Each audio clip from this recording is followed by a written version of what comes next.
Have you ever wondered why some people seem to get everything they want while others struggle with the same problems year after year? Here's the brutal truth. Your weaknesses aren't just minor flaws. They're silent destroyers working against you every single day. Most people think weakness is just a personality trait. Wrong. Weakness is a choice. And every day you choose to stay weak, you're choosing to stay powerless. Machiavelli understood something that modern society tries to hide from you. Everyone sees what you appear to be. Few experience what you really are. The world doesn't reward good intentions. It rewards strength, strategy, and results. Today, I'm going to show you exactly how to identify the weaknesses that are sabotaging your life and eliminate them before they destroy everything you're working for. But first, let me ask you this. What if everything you've been taught about being nice and patient was designed to keep you controllable? Let's get started. Number 1. Weakness is programmed, not natural. Weakness isn't something you're born with. It's something that's carefully installed in your mind from childhood. Think about it. From day one, society teaches you to always say sorry, even when you're not wrong. Put everyone else's needs before your own. Never stand up for yourself because it's rude. Accept mediocrity because everyone's trying their best. Wait for permission to pursue your dreams. Feel guilty for wanting more than others have. This isn't education. It's programming. And the purpose to create compliant, predictable people who won't challenge the system. Look at how this programming shows up in your daily life. You check your phone first thing in the morning, letting other people's priorities hijack your thoughts before you've even decided what your priorities are for the day. You say yes to commitments you don't want because saying no feels uncomfortable, even though every yes to something you don't want is a no to something you do want. You downplay your achievements because you don't want others to feel bad, essentially punishing yourself for succeeding. You avoid difficult conversations, letting problems grow bigger instead of dealing with them when they're small and manageable. Machiavelli once said, "The lion cannot protect himself from traps, and the fox cannot defend himself from wolves. One must therefore be a fox to recognize traps and a lion to frighten wolves. You've been trained to be neither. You've been trained to be prey. Every time you avoid confrontation, every time you accept less than you deserve, every time you make excuses for people who don't respect you, you're reinforcing these programs. The most dangerous part, this programming makes you think that choosing yourself is selfish, that having standards is mean, that wanting more is greedy. The people who taught you these rules don't follow them. The successful people around you didn't get where they are by being endlessly accommodating. The good news, once you see the programming, you can delete it. Start questioning everything you've been taught about being polite.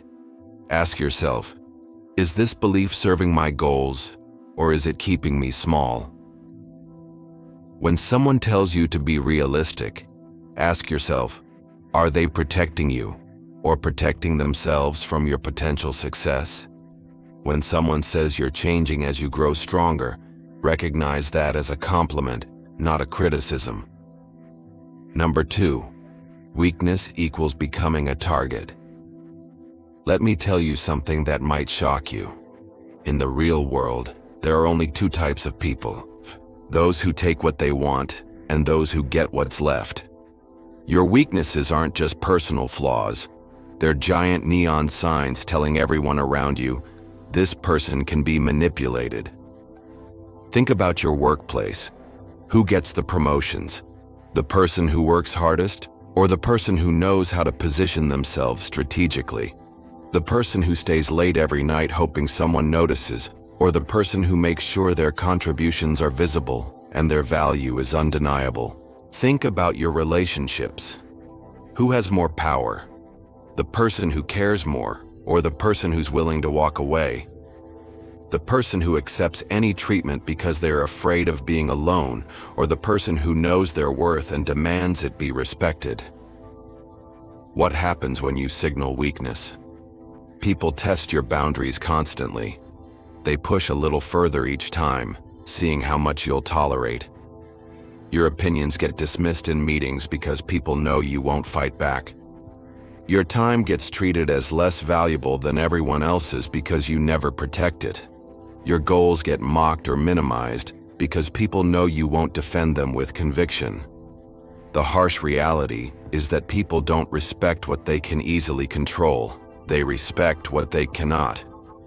Machiavelli once said, "It is better to be feared than loved if you cannot be both." This doesn't mean being cruel. It means being someone whose boundaries cannot be crossed without consequences. Being feared doesn't mean people are scared of you. It means they respect your standards and know you'll enforce them. It means they think twice before disrespecting your time. It means they consider your reaction before crossing your boundaries. It means they value your opinion because they know you don't give it lightly. When you display weakness, you're not just hurting yourself. You're training others to treat you poorly. Every time you accept disrespect, you're teaching people that disrespecting you has no cost. Your weakness becomes their opportunity. Your hesitation becomes their advantage. Your fear becomes their power over you. And here's the worst part. Once people learn they can manipulate you, they lose respect for you entirely. Even if they benefit from your weakness, they secretly despise it. Drop this affirmation in the comments. I choose respect over approval, strength over comfort. Number 3. The comfort trap keeps you weak. Comfort is the enemy of greatness. Most people choose the safe path, the predictable path, the path where they don't have to face their fears. And that's exactly why they stay stuck in lives they don't want. Comfort creates weakness because it eliminates the need to grow. When everything is easy, you never develop the muscles you need for life's real challenges. Look around you. How many people do you know who are living the exact same life they were living 5 years ago? Same job, same problems, same excuses, same limitations. That's not accident, that's comfort. But here's what comfort really costs you. Your potential dies in comfort. Every day you choose the easy path. You're choosing to stay exactly where you are. Your dreams don't die dramatically, they die quietly, one comfortable choice at a time. Your skills deteriorate in comfort. Just like physical muscles, mental muscles need resistance to stay strong. When you avoid challenging situations, you become less capable of handling them. Your confidence shrinks in comfort. Real confidence comes from doing difficult things and succeeding. When you only do easy things, you start doubting your ability to handle anything challenging. Your opportunities disappear in comfort. The best opportunities always come with risk and uncertainty. People who avoid discomfort miss the chances that could transform their lives. Machiavelli once said, "Whoever wishes to foresee the future must consult the past, for human events ever resemble those of preceding times." The pattern is always the same. People who avoid discomfort today create massive pain for themselves tomorrow. The person who avoids difficult conversations ends up in a relationship that slowly destroys their self-respect. The person who avoids career risks ends up watching younger, hungrier people get promoted past them. The person who avoids physical discomfort ends up with a body that can't keep up with their ambitions. The person who avoids emotional discomfort ends up living a life that feels safe, but empty. Every successful person you admire has one thing in common. They learned to be comfortable with being uncomfortable. They took the phone call that scared them. They had the difficult conversation. They made the move that everyone said was risky. They invested in themselves when they couldn't afford to. They started before they felt ready. While others were choosing comfort, they were choosing growth. The more you embrace discomfort in service of your goals, the more comfortable your life actually becomes, because you develop the confidence and skills to handle whatever life throws at you. I want you to drop this affirmation in the comments. I embrace discomfort as the price of my evolution. Number 4. The 4 lies that destroy your power. Let me expose the 4 biggest lies that are keeping you powerless. Lie 1. Good things come to those who wait. Wrong.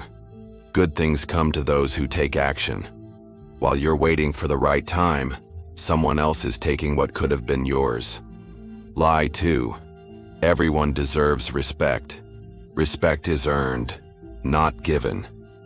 When you give respect to people who haven't earned it, you devalue your own worth. Lie number 3. Just be yourself, and people will like you. Wrong version of yourself will attract wrong people. The right version of yourself might make some people uncomfortable, and that's exactly who you need to be. Lie number 4. Everything happens for a reason. This is the ultimate victim mentality. Things happen because of the decisions you make and the actions you take. Machiavelli once said, "Everyone sees what you appear to be. Few experience what you really are." Stop appearing weak by believing these lies. Each of these lies serves the same purpose: to keep you passive, waiting, and dependent on others for your success. Now, I want you to drop this affirmation in the comments. I reject comfortable lies and embrace uncomfortable truths. Number 5. Replace emotion with calculation. Here's where most people lose. They make emotional decisions and then try to justify them logically. Successful people do the opposite. They make logical decisions and then manage their emotions around those decisions. When someone disrespects you, your emotion says, "Get angry." Your calculation should say, "What response will best serve my long-term interests?" When someone offers you an opportunity, your emotion says, "What if I fail?" Your calculation should say, "What's the real risk versus reward?" When someone tries to manipulate you, your emotion says, "Maybe they're right." Your calculation should say, "What are they trying to get from me?" How emotional decision-making destroys your life. You react instead of respond. Reactions are automatic and usually counterproductive. Responses are deliberate and strategic. You make decisions based on how you feel in the moment, not on what will serve you in the long term. Feelings change hourly. Consequences last years. You become predictable. When people know exactly how you'll react emotionally, they can manipulate those reactions to get what they want from you. You waste energy on the wrong battles. Emotions make everything feel urgent and important, even when it's neither. Now, here's how calculation changes everything. Before you respond to any situation, you ask, "What outcome do I actually want here?" Before you take any action, you consider, "How will this affect my position 6 months from now?"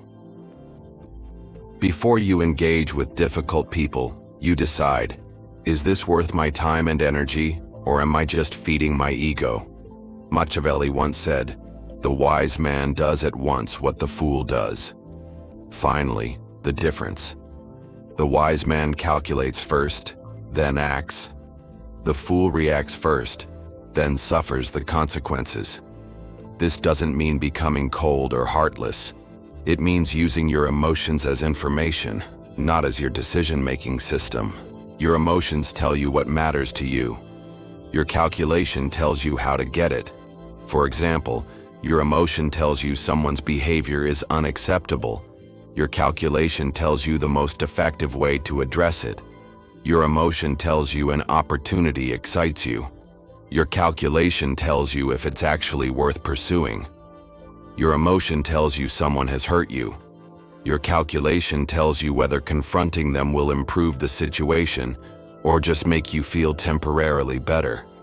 Most people have this backwards. They let their emotions drive their decisions and wonder why they keep getting the same results. They react with anger when someone disrespects them, escalating conflicts instead of resolving them. They make career decisions based on fear instead of opportunity analysis. They stay in bad relationships because leaving feels scary, even though staying guarantees continued misery. Now, I want you to drop this affirmation in the comments. I am the master of my emotions, not their slave. Number 6, the power of strategic detachment. Here's something that will change everything for you. The moment you become too attached to any outcome, you lose your power to influence that outcome. Why? Because attachment makes you predictable, and predictable people are easy to manipulate. When you desperately need someone's approval, they control you. When you desperately need a specific job, the employer has all the leverage.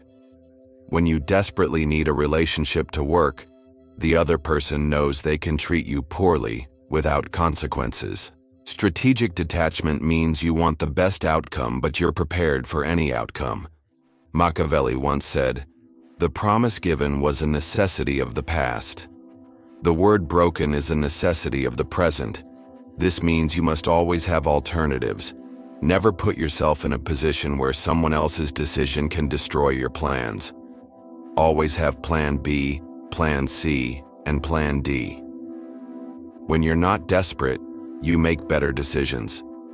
When you're not needy, people respect you more. When you're not attached to outcomes, you're free to take the actions that actually create those outcomes.